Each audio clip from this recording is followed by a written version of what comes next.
7 మాటలు. మొదటి మాట క్షమాపణ కదా, మొదటి మాట క్షమాపణ. రెండవ మాట రక్షణ, నేడు నీవు నాతో కూడా పరదేశిలో ఉందువు. మూడవ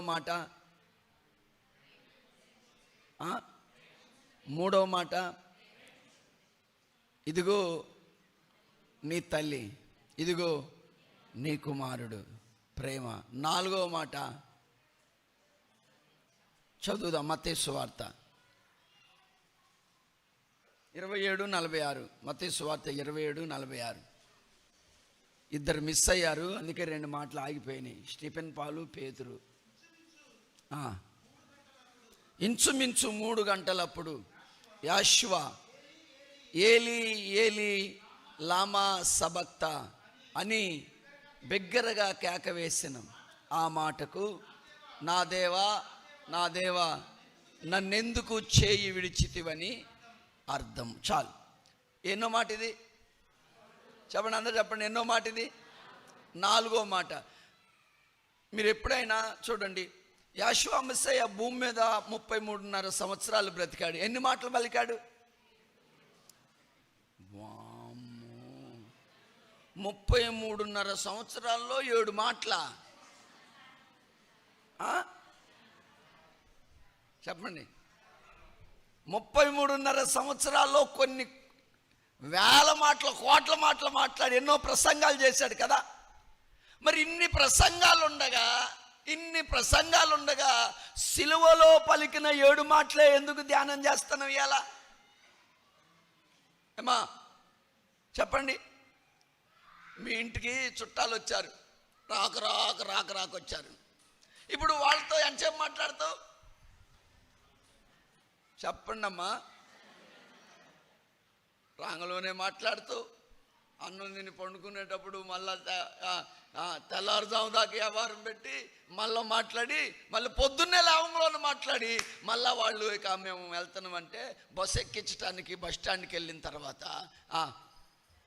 అక్కడ కూడా మాట్లాడతావు. అక్కడ మాట్లాడటమే కాదు, బస్సు ఎక్కేటప్పుడు కూడా మాట్లాడతావు కదా. అంటే ఇప్పుడు ఆఖరిలో మాట్లాడే మాటలు ఏంటాయి చెప్పాలి? ప్రాముఖ్యమైన మాటలు. యాషువా మెస్సయ్య అన్ని ప్రాముఖ్యమైన మాటలే పలికాడు, కానీ ప్రాణం పోయే ఆఖరి గడియల్లో అందుకే చూడండి, ఎవరన్నా చచ్చిపోతే ఒక్క మాటను చెప్పలేదయ్యా కదా, ఎడతారు. ఒక్క మాటను చెప్పలేదయ్యా అంటే వాడు చచ్చినాక ఏం చెబుతారు? యాషువా మెస్సయ్య చనిపోయే ముందు అందుకే ఆఖరిగా 7 మాటలు పలికాడు. అది మాటలు పలికే సమయం కాదు, భయంకరమైన శ్రమ కదా. ఆ భయంకరమైన శ్రమలో కూడా 7 మాటలు పలికాడు. అందుకే ఆ ముత్యము లాంటి శ్రేష్టమైన 7 మాటలు మనం ధ్యానం చేస్తున్నాం. ఏంటంటే క్షమాపణ కదా. క్షమాపణ. అన్ని కష్టాల్లో ఉండి కూడా అయ్యా తెలిసి చేస్తున్నారు, వీళ్ళు తెలియక చేస్తున్నారు, క్షమించయ్యా అన్నాడు. మనం కూడా ఆ క్షమాపణ అనే హృదయాన్ని కలిగి ఉండాలి. మన ఎడల కూడా ఎవరైనా తప్పు చేస్తే క్షమించు అని మనం దేవునికి, యావే తండ్రికి ప్రార్థన చేయాలి. రెండో మాటలో ఏముంది?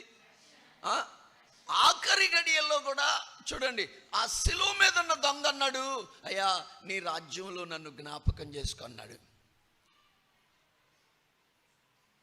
చాలామంది చర్చిల్లో దొంగలు ఉంటారు. చర్చిల్లో దొంగలు ఉండటం ఏందనుకుంటున్నారా? కొంతమంది దొంగోళ్ళు ఉంటారు. ఈ దొంగోళ్ళు ఎవరంటే ప్రార్థనకు వస్తారు కానీ బాప్తిసం పొందరు. ఒకవేళ ఎవరైనా ఏంద్రా 5 సంవత్సరాల నుంచి ప్రార్థనకు వస్తున్నావు బాప్తిసం పొందమంటే వాడు అంటాడు, సిలువ మీద ఉన్న దొంగ బాప్తిసం పొందిండా? పరదేశకు బాలేదా? పరలోకానికి బాలేదా? మేమంతే అంటావు. వాడంటే ఆఖరి గడియలో ఉన్నాడు కాబట్టి, చచ్చిపోయే ముందు కాబట్టి ఆయన అవకాశం ఇచ్చాడు. నీకు టైం లేదా? చెప్పండి. మనకు టైం లేదా? మనకు టైం ఉంది, అవకాశం ఉంది. టైం ఉండి అవకాశం ఉండి బాప్తిసం పొందకపోతే పరలోకం పోవు. నేడు నీవు నాతో కూడా పరదేశులో ఉందువు. హల్లెలూయా. మూడవ మాట ఏంటది? చెప్పండి తొందరగా. మీకే ఇబ్బంది, నాదేమి లేదు. ఎవరి ముఖం చూసినా కలకల్లాడిపోతుంది, నిద్ర వచ్చినట్టే. చెప్పాలా? హల్లెలూయా. మూడో మాట ఏంటి? అమ్మా ఇదిగో నీ కుమారుడు, కుమారుడా ఇదిగో నీ తల్లి. అంటే అది ఆత్మీయ బంధం, ఆత్మీయ బంధం. తండ్రి తల్లి, తండ్రి కుమారుల యొక్క బంధం. అలాగే తల్లిదండ్రులుగా మనందరికీ మిమ్మల్ని కన్న తల్లి పట్ల మీకు అలాంటి ఆత్మీయ బంధం ఉండాలా, అలాగే ఆత్మీయ తల్లిదండ్రుల పట్ల కూడా అలాంటి ఆత్మీయ బంధం ఉండాలా. నిన్ను కన్న తల్లి, నిన్ను కన్న తండ్రి పట్ల ఆత్మీయ బంధం ఉండాలా, అలాగే నీకు బాప్తిష్యం ఇచ్చిన ఆత్మీయ తండ్రి పట్ల కూడా మీకు అలాగే ఆఖరి గడియల్లో కూడా నా తండ్రి, నా సేవకుడు అనే ఆ ఆత్మీయ బంధాన్ని కలిగి ఉండాలా. నాలుగో మాట, ఏలి ఏలి లామా సబక్తా అన్నాడు. అంటే అది హీబ్రూలో అన్నాడు ఆయన. అంటే వాళ్ళు అనుకున్నారే ఏలియా అని పిలుస్తున్నాడు అట్టుకుంటారా, ఏలియా వచ్చామని సాయం చేస్తేనేమో చూద్దాం అన్నాడు. అది కాదు. ఆ మాటకు అర్థం ఏంటంటే, నా తండ్రి, నా దేవా, నా దేవా నా చేయి ఎందుకు ఇడిచిపెట్టావు అంటే, ఇప్పుడు యెహోషువ మెస్సీయ చనిపోతున్నందుకు, గాయపడుతున్నందుకు, కష్టాలు పెడుతున్నందుకు బాధపట్ల యావే తండ్రి ఆయన చేతిని ఏం చేశాడంట? విడిచిపెట్టాడంట. ఆయన ఎంతసేపు విడిచిపెట్టాడండి? ఎంతసేపు విడిచిపెట్టాడు? ఒక్క క్షణమే, ఒక్క క్షణం. అంటే యెహోషువ మెస్సీయ యావే తండ్రి ఒక్క క్షణం తన చేతిని విడిచిపెడితే ఆయన ఏం చేశాడండి? తట్టుకోలేకపోయాడు. హల్లెలూయా. చెబుదాం గట్టిగా, హల్లెలూయా. నాకెళ్ళి చూడండి. ఇప్పుడు చూడండి, యెహోషువ మెస్సీయ 12 మంది శిష్యులు ఆయన దగ్గర నుండి పారిపోయినా ఆయన ఏమనుకోలేదు. అనుకున్నాడా? మీరందరూ పారిపోయినా పర్లా, నా తండ్రి నాకు నా తోడుగా ఉన్నాడు కాబట్టి నేను ఒంటరిని కాను అన్నాడు. ఇప్పుడు ఏమంటున్నాడు? ఏ తండ్రి ఉన్నాడన్న ధైర్యం ఉందో, ఏ తండ్రి నాకు తోడై ఉన్నాడన్న ఆ ధైర్యం ఉందో, ఇప్పుడు ఆ తండ్రి ఏం చేశాడు? చెయ్యి ఇడిచిపెట్టాడు. మిమ్మల్ని ఒక మాట అడుగుతా. మా ముసుగు బాగా అయితే నాకు ముసుగు అవుతున్నా, నాకు కానత్తారు, అందుకే మీరు కింద ఉన్నాను, నేను పైన ఉండా. చెబుదాం గట్టిగా, హల్లెలూయా, హల్లెలూయా. ఇప్పుడు ఎందుకు చేయి ఇడిచిపెట్టాడు? యావే తండ్రి యెహోషువ మెస్సీయ చెయ్యిని ఎందుకు వదిలిపెట్టాడు? ఈ 4వ మాటలో మనం చెప్పాలంటే ఎడబాటు. ఏంటది? ఇది ఎడబాటు. తండ్రి కుమారులకు ఎడబాటు అయిపోయింది. ఏంటికి ఎడబాటు అయింది? ఎందుకు వదిలిపెట్టాడు అండి? ఎందుకు వదిలిపెట్టాడంటే యెహోషువ మెస్సీయ మనందరి పాపములు ఆయన మీద వేసుకున్నాడు కదా. కాబట్టి ఇప్పుడు ఆయన ఏమయ్యాడు? పాపయ్యాడు. పాపుల చేతిని దేవుడు పట్టుకోడు. పాపుల చేతిని ఆయన పట్టుకోడు. కాబట్టి ఆయన పాపిగా మారగానే ఆయన చేయి వదిలిపెట్టేశాడు. అందుకే ఆయన అన్నాడు, ప్రభువా తండ్రి నా చేతిని ఎందుకు వదిలిపెట్టావని.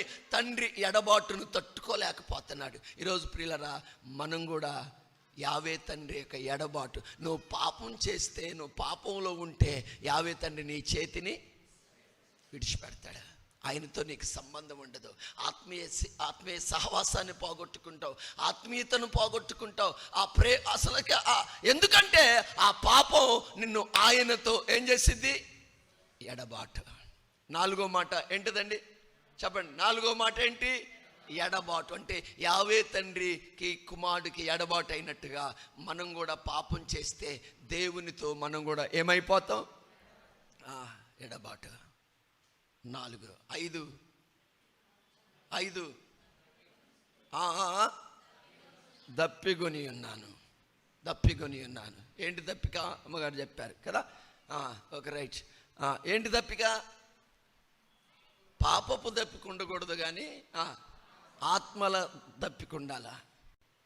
వాక్యం చదవాలా, ప్రార్థన చేయాలా, కొంతమందికైనా వాక్యాన్ని చెప్పాలా. ఎవరి కోసమైనా ప్రార్థన చేయాలా? ఎవరైనా దేవుని మందిరానికి నేను చావబోయేసరికి, నేను చచ్చిపోబోయేసరికైనా కొంతమందినైనా మందిరానికి నడిపించాలా దేవుల్లో అని ఆ దప్పిక ఉండాలా. దప్పిక. ఎన్నోది? 5 ఆరోది ఏంటి?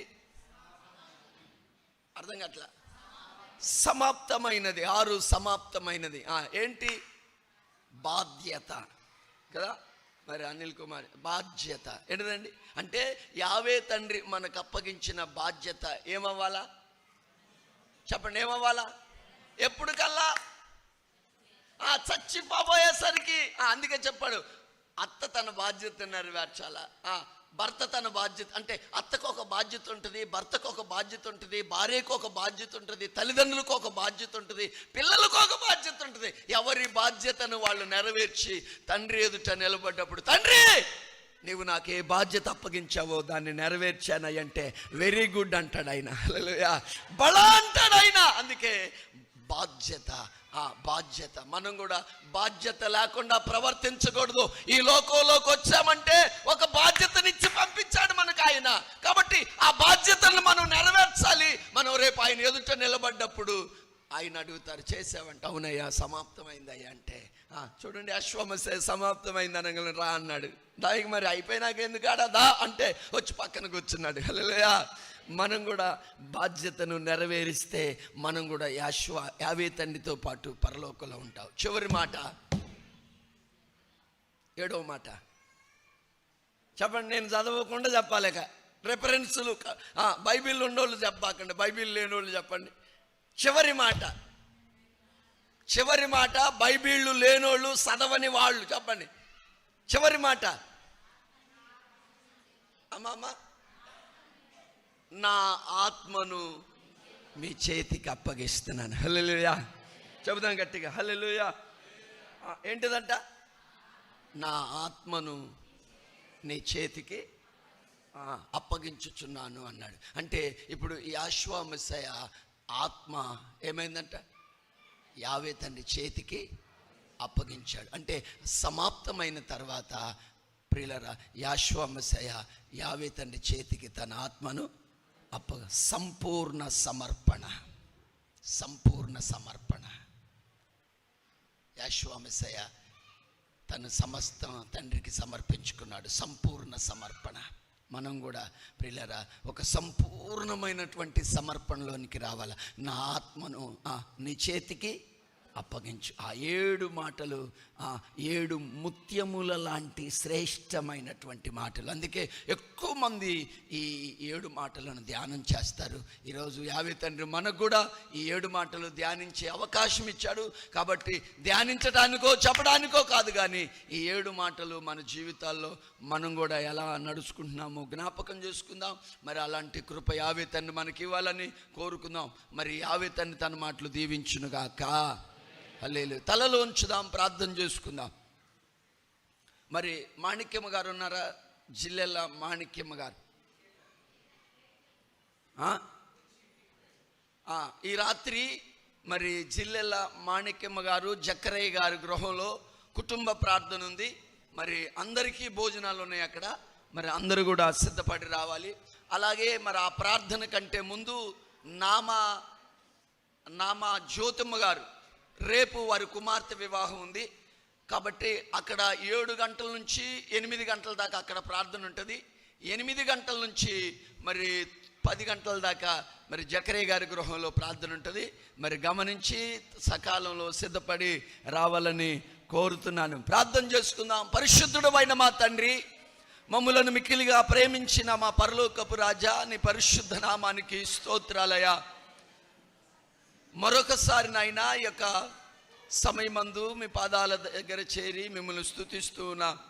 ఇంతవరకు మీ సన్నిధి మాకు తోడుగా ఉంచి మీరు బలపరిచినందుకు వందనాలు అయ్యా. నీ శరీరాన్ని తిని నీ రక్తాన్ని త్రాగే కృపనిచ్చావు. అలాగే నాయనా మరి ఈ సమయమందు ప్రభువా నీ నామమును బట్టి 7 మాటలు మేము ధ్యానించడానికి కృపనిచ్చావు. నువ్వు భూమి మీద ఉన్నప్పుడు నాయన 33.5 సంవత్సరాల్లో ఎన్నో కోట్ల శ్రేష్టమైన మాటలు పలికావయ్యా. అయినా ప్రాణం పోయి ఆ చివరి గడియల్లో మీరు పలికిన 7 మాటలను ధ్యానం చేసుకుంటూ మేము కూడా అలా ఉండాలని నిరీక్షణ కలిగి బ్రతుకుతున్నాం అయ్యా. తొట్టిల్లకుండా మమ్మల్ని కాపాడి నీ మహిమ ఎదుట నిలబడినట్లుగా మీరేమి సన్నిధి తోడయించి బలపరిచి కార్యాలు చేయండి అయ్యా. బిడ్డలు రాత్రి ఎంత టైం అయినా అయ్యా ఇప్పుడు కూడా ఓపికతో కూర్చున్నారయ్యా. బిడ్డలను ఆశీర్వదిస్తున్నాను అశ్వనాములో. ప్రతి బిడ్డ ఇప్పుడే కృప పొందునుగాక. ప్రతి ఆశీర్వాదము వారి వారి కుటుంబాలకు కలుగునుగాక. ఈ పులియని రొట్టెల పండుగ యొక్క దీవెనలు కలుగునుగాక. ప్రభా మీ సన్నిధి తోడయించి బలపరిచి కార్యాలు జరిగించి మహిమ పొందండి. నీకే వందనాలు చెల్లిస్తున్నాం అయ్యా. యవన బిడ్డలు నీ పక్షాన నిలబడ్డ యవన బిడ్డలందరి కోసం ప్రార్థన చేస్తున్నాను అయ్యా. ఇదిగో తండ్రి ఎలీషా గారి కొరకు, జోయల్ కొరకు అయ్యా. ఇదిగో తండ్రి మరి అనిల్ కుమార్ కొరకు, అలాగే నా ప్రభువా మాధవ్ కొరకు ప్రార్థన చేస్తున్నాను అయ్యా. మరి దాసురాలు కొరకు అందరిని బట్టి నేను స్తుతిస్తుండగా మీరే బలపరిచి నీ ఘననామానికి మహిమ కలుగునట్లు కృపనీయమని వందనాలు, స్తుతులు, స్తోత్రం చెల్లిస్తూ యాశ్వానాములు అడుగుచున్నాం తండ్రి. పరలోకమందున్న మా తండ్రి, మీ నామం పరిశుద్ధపరచబడునుగాక. మీ రాజ్యం వచ్చునుగాక. మీ చిత్తం పరలోకమందు వలె భూమి అందు నెరవేరునుగాక. మా అనుదిన ఆహారం నేడు మాకు దయచేయండి. మా రుణస్తులు మేము క్షమించిన ప్రకారం మా రుణములు క్షమించి మమ్మల్ని శోధంలోకి తేక దుష్టుని నుండి తప్పించు. రాజ్యము, శక్తి, మహిమ నిరంతరం నీవైనావు తండ్రి. ఆమేన్.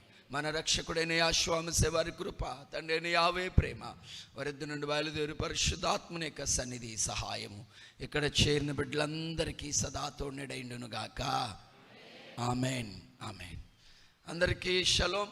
మరి ఇంకొక విషయాన్ని మర్చిపోయాం. నిన్న పగలు 7 బాప్తిసం పొందుకున్నారు. 7 బాప్తిసం పొందుకున్నారు. మరి వారిలో మరి జిలుగుమాడు నుంచి నాగేశ్వరరావు గారు, మరి ద్వారనాల నాగేశ్వరరావు గారు, వారు కూడా పొందుకున్నారు. అయితే వారి పేరు ఈరోజు మార్చబడతా ఉంది. మరి వారికి డేవిడ్ పాల్ అనే పేరు పెడతాను.